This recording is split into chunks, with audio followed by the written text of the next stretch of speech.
Hello everyone, in this video I will show you how to fix if your keeps overheating on Realme 16 Pro.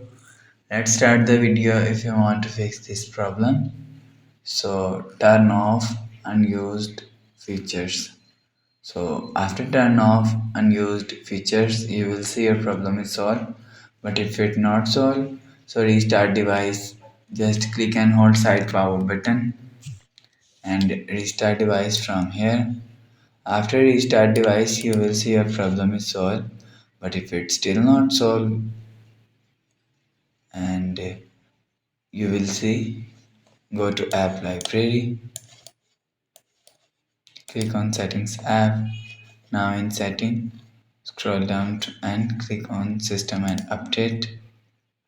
After click on system and update, click on this first option software update. You will check your software update is latest. If it not let us update your software latest.